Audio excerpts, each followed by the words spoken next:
This is the Rivian R1T, and it's a little bit like a Tesla Cybertruck, only you can actually buy it. Do you know what, that felt a little bit like being born again, and I don't mean in the religious way. Anyway, in this video I'm going to tell you all about this truck. I'm going to talk you around the exterior, I'm going to show you the interior, I'm going to try out some of its technology, I'm going to take it for a drive off-road, then of course I'm going to launch it to see how quick it is from 0 to 60 miles an hour and over the standing quarter mile. Anyway, I'm Matt Watson, and you're watching Car Wow. And if you haven't done so already, make sure you subscribe to this channel and hit the bell icon to turn your notifications on. That way you won't miss a single upload.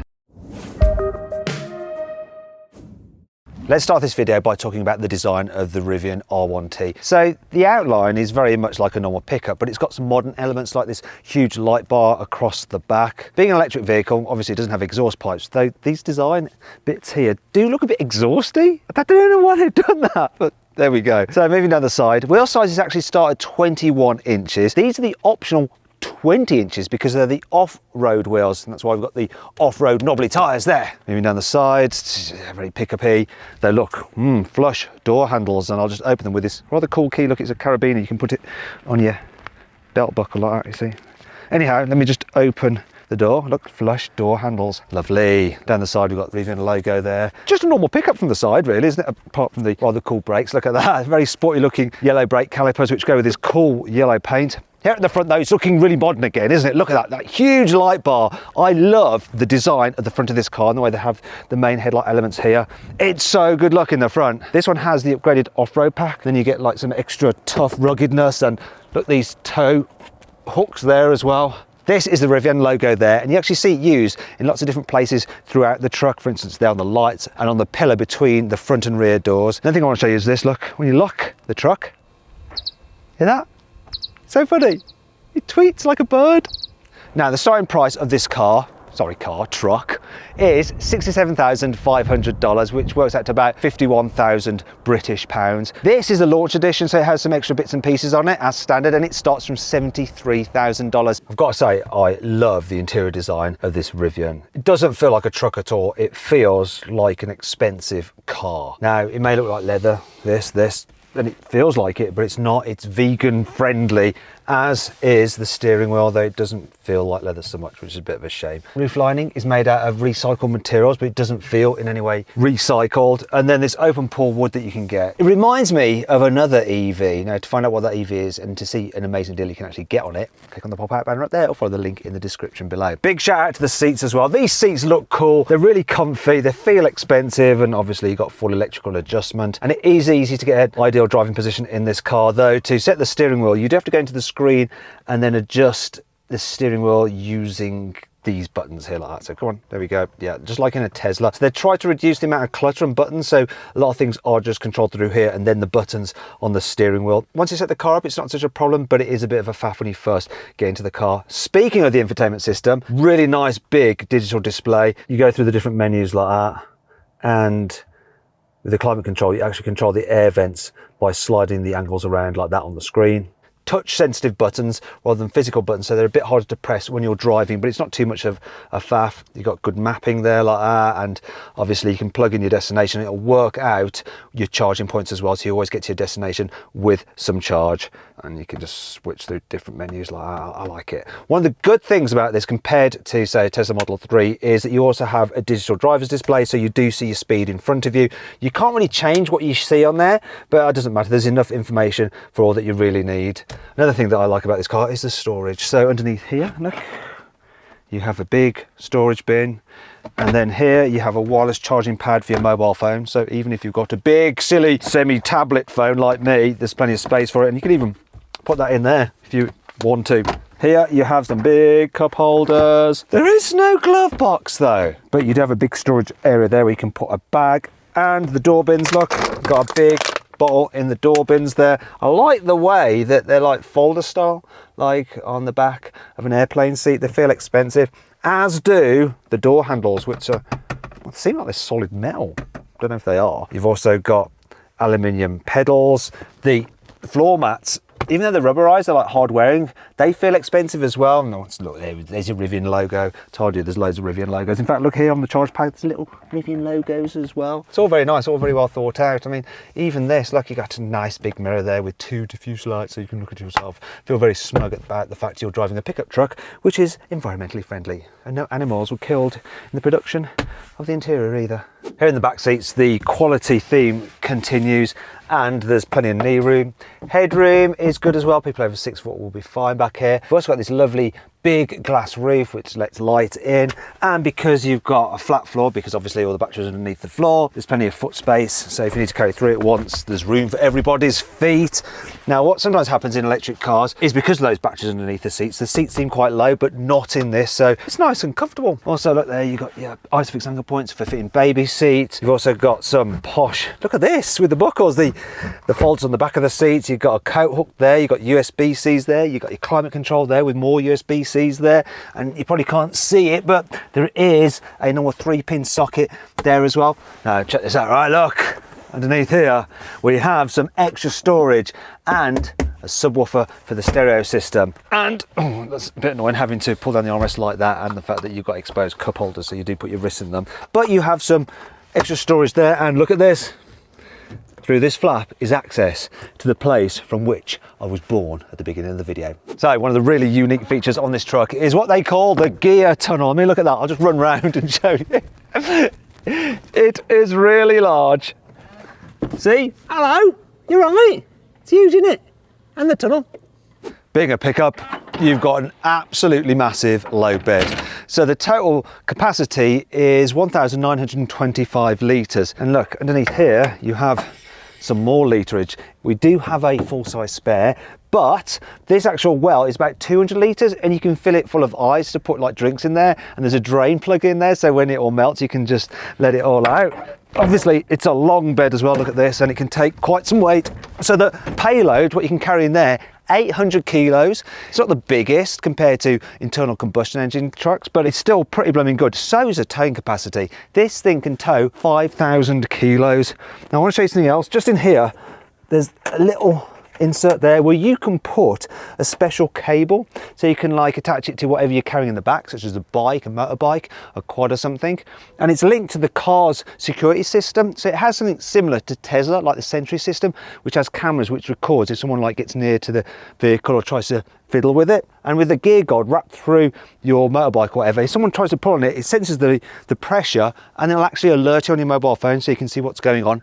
All very clever. Need more storage? Well, not a problem, look at this. Underneath the bonnet, you have a front boot with 330 litres of space, look.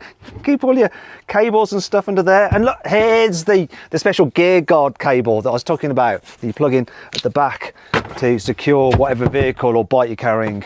Shame you can't fit a bike in here, really. Maybe a small bike. Now to shut it, you press this, because it's all electrically operated. Come on. That's kind of cool, though I do miss the enjoyment of just slamming a bonnet. And that brings on to 5 annoying things about this truck. For a high-tech vehicle, there is no Android Auto for the infotainment system, which is a bit annoying. Now, before all you Apple fanboys go, no, should have bought no. There's no Apple CarPlay either, so many American pickups allow you to open this back window, which is pretty nice, but on this one, no! Let me in, Daniel! Isn't it really cool the way this has speakers built into the headrest? They look really nice, don't they, as well? Sounds impressive. Actually, they're not speakers, they're just a design feature, but anyone you take in this car is going to go, oh wow, cool, look at those speakers in the headrests, and then you're going to have to explain to them that no. See the way this cladding extends like that? Well, because the door is quite narrow at the bottom, the way you get out like that, you end up like dragging the back of your leg across this piece of plastic, and if you're wearing shorts, you could end up with a bit of chafing on your calves. There's no grab handles here on the windscreen pillar to help you hoik yourself into the car, and because there's no running boards to step on either, you end up having to just like mountaineer into the vehicle. Oh, you see. It's not all negative though. Here's 5 good things about this car. Want to change the location of your roof bars? Well, they are easily removable, adjustable, and you can even mount them. This is going to be really ungainly. On here, look, slidey. Locky. Not sure about this pose though. There's a flashlight in the driver's door, look at that. Oh, I quite like the way it extends. Feels really expensive as well. It's metal, and it's always going to be charged because it charges off the car's battery, and because the car's got all the kilowatt hours, this will never be without power. Want to go off-road? Well, you're going to have to ensure that your tyres are at the right settings, aren't you? So in here, you have a special high pressure hose, and you simply plug this into... They're handy, these watches. They interrupt you when you're doing pieces to camera. You plug that into there, and then you can set the pressure that you want, plug that into your tyres, and you can just set it for whether you're off-roading or on-roading. Ow, it's all going wrong and everything's beeping now. Here's a feature I absolutely love. Look at this. Underneath here is a removable Bluetooth speaker, which Rivian calls the camp speaker, because you can beam music from the car stereo or from your phone and play it outside the car while you're camping. You can get a bunch of accessories for this Rivian, including a tent. You don't have to have the slightly aggressive German Shepherd. My particular favourite is this. It's called the camp kitchen. If I press this button, I can go into the gear tunnel, and my friend Joey here will show you exactly what you can have in here. Go on. So you pull this out and you've effectively got a very posh camping kitchen which runs off the car's battery system. In here we have an induction hob. Here is the sink area, and you've got a 4-gallon tank here. So look, there's a sink and there's your tap. Now in here, we've got the drawers with the pans. We've also got bowls and cups, and then utensils. It's all very cool. You all right, boy? You all right?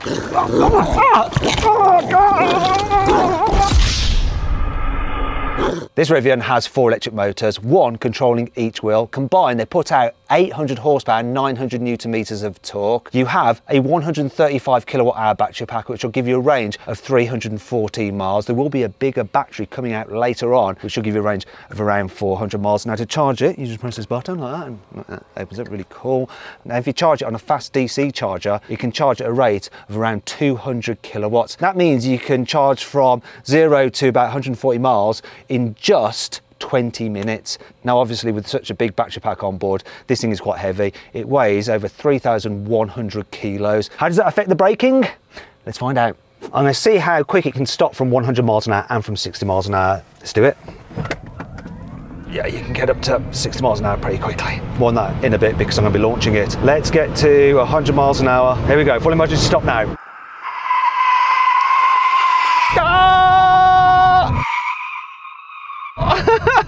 I've got full regen on, full braking. How long did it take to stop? So this car stopped from 100 miles an hour in 117 meters, which is quite a lot, and from 60 in 43 meters. And before you say, oh wait, but you're going quicker than 100 miles an hour, this device only registers once I click over 100, and likewise with 60. So the distance from 60 miles an hour, 43, I got on the road in a Range Rover Hybrid, 35 meters. However, obviously the Range Rover, I've never said this before, is quite a bit lighter than this and was on street tyres. I think the braking performance has been affected once again by the off-road tyres. I've got to try it on street tyres, haven't I really? But it's not terrible considering the weight.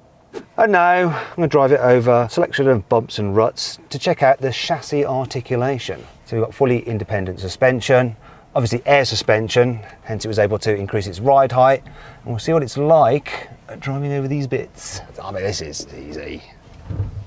That's just a bit of a bush against the side of the car.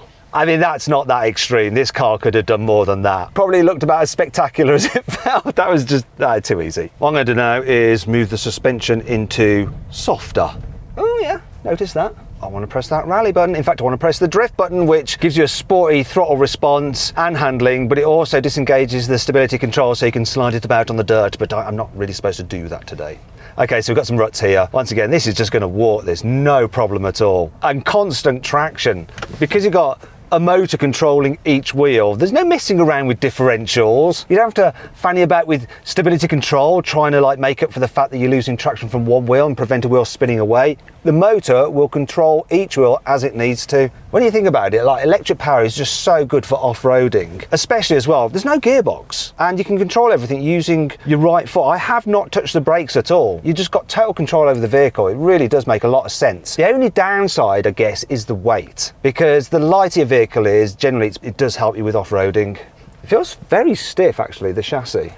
which is also a good thing. You don't want it like bending and flexing much. You do get a good view out. In fact, it's easy to judge where the front of the car is. Also, do you know what? To prevent me like scratching this paintwork, which I do like by the way, on any more bushes, I'm just going to go for the surround view camera there and I can see where my wheels are. That's handy. Now we're starting to go downhill a little bit here, and this is where the one pedal drive really comes into its own. And as I'm going down the hill, I'm increasing in smugness because obviously I'm recharging the battery. Woo, this is like a roller coaster. Here we go. And yeah, it's taking me down slowly. That was really steady down there. There is no hill descent control, but then you don't need it. It's just the regen doing it. This is checking out the traction going up here, and I can control it just perfectly on the accelerator pedal. Funny thing is though, I know that if I floor it, I could literally get air over here because the acceleration on this thing is nuts. We'll find out more about that a bit later in this video when I launch it, because yes, I launch absolutely everything.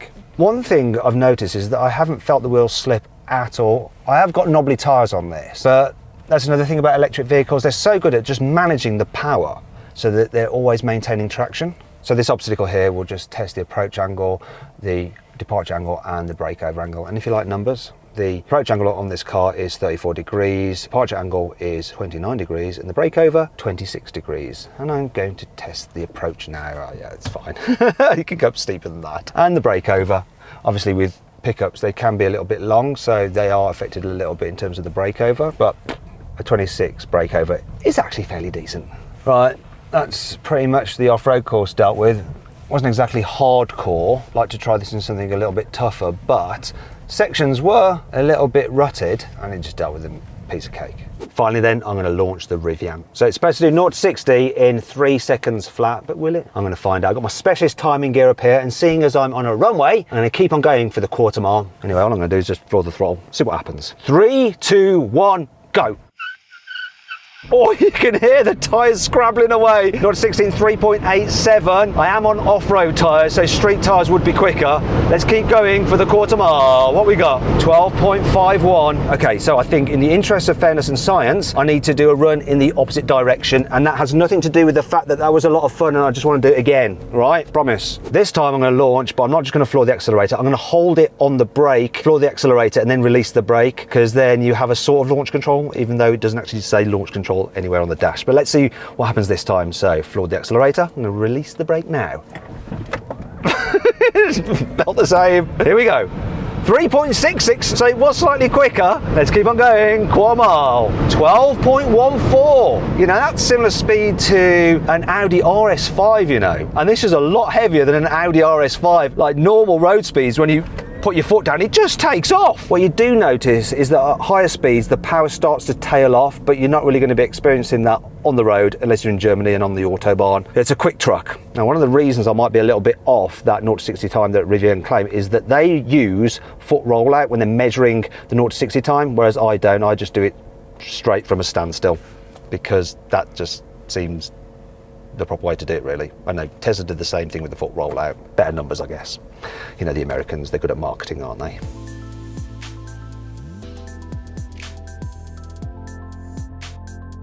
So then, what's my final verdict on the Rivian R1T? Should you avoid it? Should you consider it? Should you shortlist it? Or should you just go right ahead and buy it? Well, I think you should just go right ahead and buy the Rivian. I think it is a really luxurious, super cool, very fast electric truck.